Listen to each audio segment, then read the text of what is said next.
That's what I consider strategy. Like you gotta go and you're trying to figure out how to get that goal done in the most flawless. Why did I do that? In the most flawless way. Hey y'all, it's Sia Moore here, bringing you Moments of More. And you can tell by the title that I'm about to be telling y'all how y'all can be successful.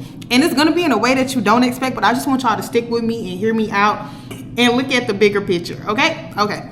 So having this mindset will make you successful. And it is the D-boy mindset. Hear me out.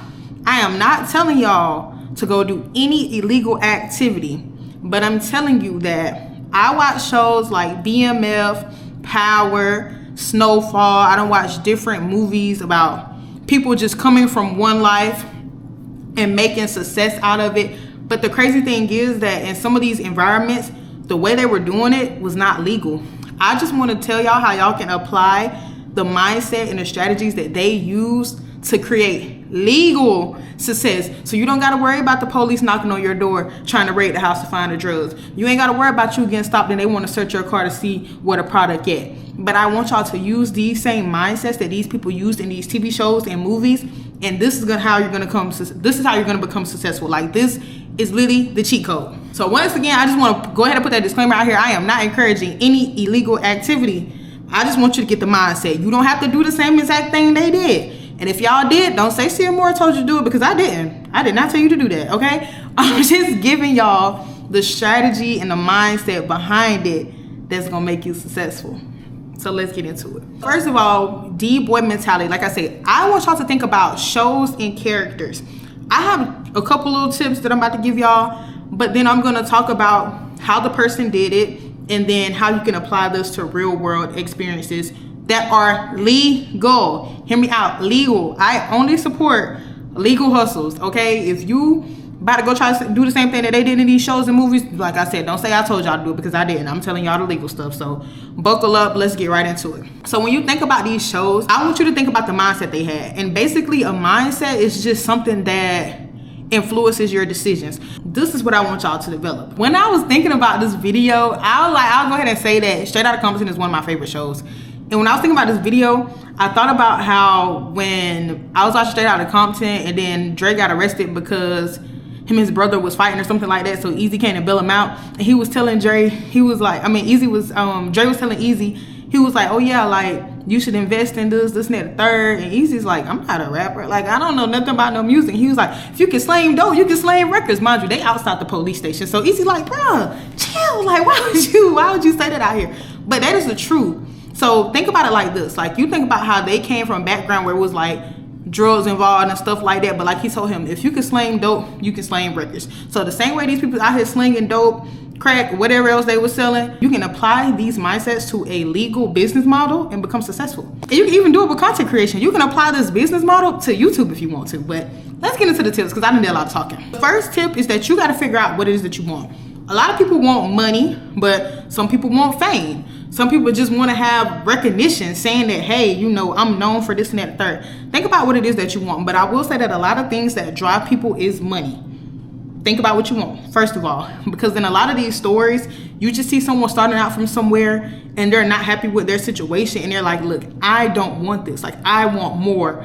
I know that I'm capable of more. So figure out what it is that you want, because that's going to be what really drives all these other tips. The next tip is that people in these movies and shows, they do not wait on opportunities. They make the opportunity. You ever see in a show how people are sitting back and they're just looking and they're watching people and they're looking around and they're like, somebody needs something out here. And I can be the one to provide that. They was providing was drugs. Y'all don't go out here providing drugs. Y'all go provide something that's actually going to be of use to the community in a healthy way, and that's going to keep the people good and help them flourish and live long lives and be happy people. That's what y'all do. No illegal stuff. No illegal stuff. When I think about opportunity, I just think about a situation that creates creates a space for success. So say for instance, if we're going to use vending machines, for example. Say you at a place and you somewhere where you probably sent for some minute. You could be at a doctor's office and you're not even the person who being seen. You're just someone who's sitting there with them because you drove them to the appointment. You can get hungry. They still back there. Y'all been in the waiting room for a long time. You need a little something to snack on, but you don't want to leave. or you probably can't leave because they done went back to the doctor's office and they got the keys in their pocketbook or something like that. So you could see a vending machine, like, you know how you go in hospitals, they have vending machines in hospitals for like the waiting rooms and stuff like that. That is looking at an opportunity and, hand quote, creating an opportunity. Because if you're chilling at this doctor's office and you know your stomach is growling and you want something to put on your stomach, but they ain't got nothing for you, there's your opportunity right there. You go talk to somebody, you talk to the manager or something like that and be like, hey, I just feel like this could benefit, like your business could, this location could benefit for having a vending machine, because I've been sitting here for the past 30 minutes stomach growling, but I can't go nowhere because my wife back there. They don't wait on the opportunity, they create it. They go up to people, they talk to them, they pitch their idea, and they let it be known that, look, hey, this is a problem I see, and this is how I want to fix it. And people are impressed by that because they probably like, dang, like, how you, like, there'll be a lot of times, like, in these shows, they'll tell people the issue, and they'll be like, how you know that's my problem? Like, how you know that I wanted that? And they're just like, but think about what it can bring to you. Once again, they don't wait on the opportunity, they create the opportunity. And then that goes into my next point. They go out here and they make connections and they network and they be resourceful. Say, for instance, there's a situation where there are a lot of times in these shows and movies that people are money laundering. I'm not telling y'all to go launder money. Listen to the principle and the mindset behind it. Not telling y'all to go launder money. But say, for instance, we're talking about networking and negotiating. You was that husband who was waiting on your wife to come out the doctor's appointment. You couldn't drive nowhere because the keys are in her purse and she took it back. The keys are in her pocketbook and she took it to the room with her when she went to go see the doctor. Now you got to go network with all the managers who are over this doctor's office. Let's say Prisma Health. That's the first one I can think of. You got to go talk to all the Prisma Health managers and the people who are the supervisors and are over the building and the leases and stuff like that. And you just like, look, man, I done been in this place. I done been hungry, this and that, the third. I really feel like y'all could benefit from some vending machines. I own vending machines. I got some at this location, that location. You're networking and you're working with people who can help open more opportunities for you or connect you with people to where they feel like you might be useful. Because they might be like, man, like, we don't really want no vending machine because we ain't really trying to pay y'all. But like, we know this dentist office or something like that who they people like to snack all day and stuff like that, so you can go talk to them. Or we know this gynecology office, we know this oncology office, we know this physical therapist down the road who's looking for something like that. They're connecting and they're talking to people because they're just like, look, y'all gotta learn how to operate in that mindset of the worst they can say is no. And the reason I say this is because y'all miss out on so many opportunities because you're waiting for someone to ask you a question when you need to be asking them the questions. You need to be pitching the idea to them and tell them like, hey, look, this is what I want to do. And these shows, they connect with people. Like I say, for instance, we're gonna use Dr. J and Eazy-E in the movie Straight Outta Compton. That man was trying to do some music. He was talking to a dope boy. He's like, look, dude, like, we can make something work. We can make something happen. When I was watching Power with James St. Patrick, they were working with politicians.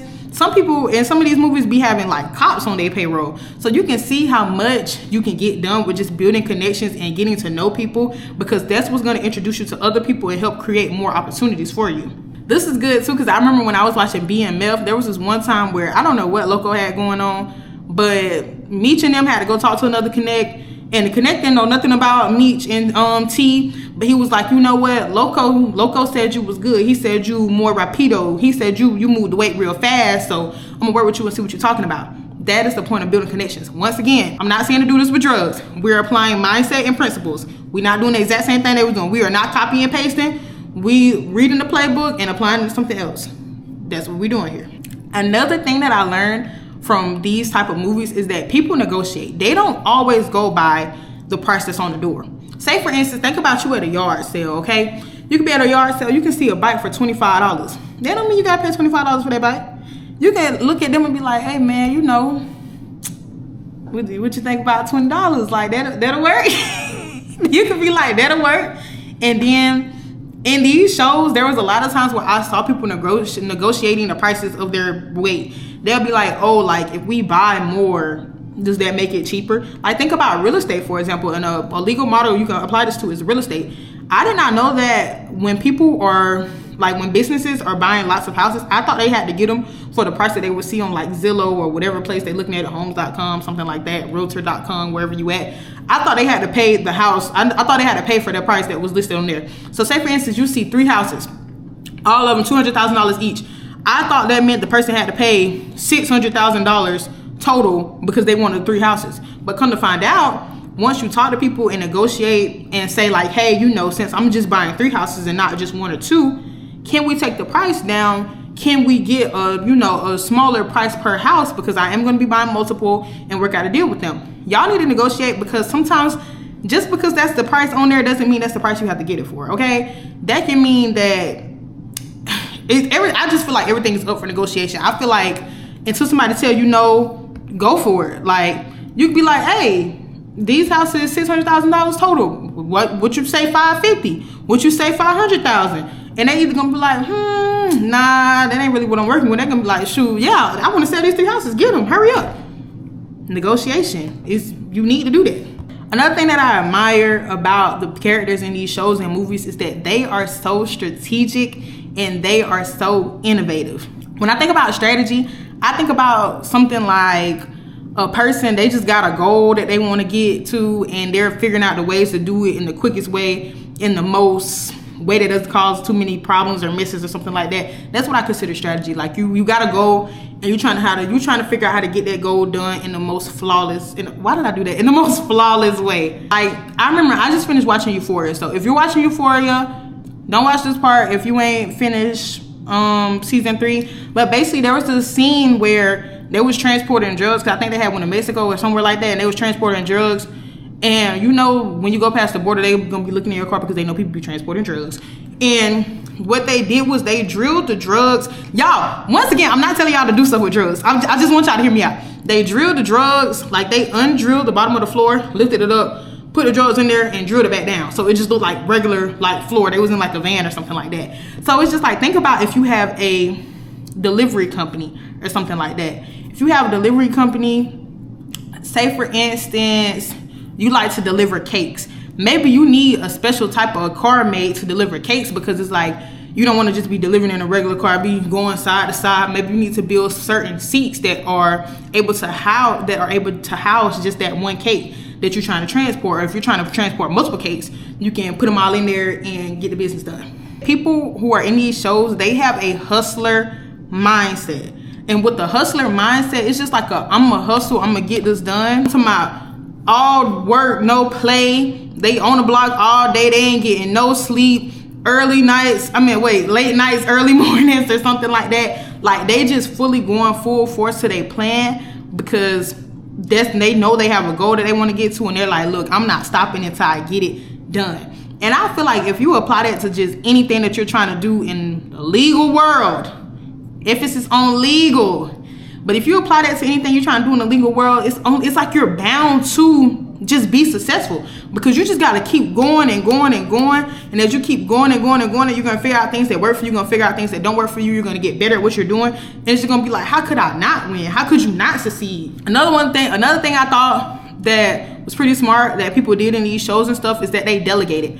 There is not really a situation or a show I've seen where it was just one person being over everything. Like, they might have somebody who's like the face of the organization. I remember in BMF, T and Meech used to always get in trouble about who was the leader, because T used to be able to handle business, but everybody looked at Meech because they're like, oh, this big brother, like, we're listening to him, whatever the case may be. But it's like, there was not just one person over it at all times. I think they was in Detroit. They had people in St. Louis. They had people in Georgia. They was delegating. They had people all over. Once again, this is not about drugs. This is just about applying the principles so that y'all can be successful.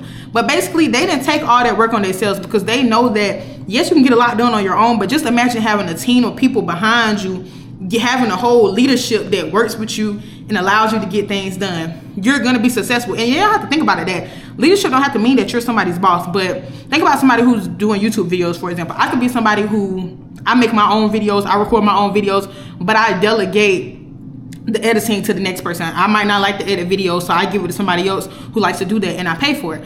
I might not really be a social media type person, so I get somebody who like to do clip videos, and I get them to clip my videos and post it on TikTok, so they post good parts of the video that make people want to watch the whole video. That's delegating. You got to give these responsibilities and these tasks to different people so that you're not taking on everything, because then it's like, that's only gonna work for so long. Like as your organization and as your business model just continues to get bigger and bigger and bigger, you're gonna need to start reaching out to other people and getting that work done. And then lastly, I would say that the last tip or like thing, mindset, or strategy I noticed that people use in these shows is that they're able to adapt. When something happens, they never let that just be like an old snap, that's it, that's done. No, a lot of these people are the type of people where they got a goal, they trying to get to it by any means necessary. So it's like when something happened, they don't be like, oh darn, like that's messed up, like dang, like this over, like we tried, y'all. know. They turn around and they figure out another way to do it.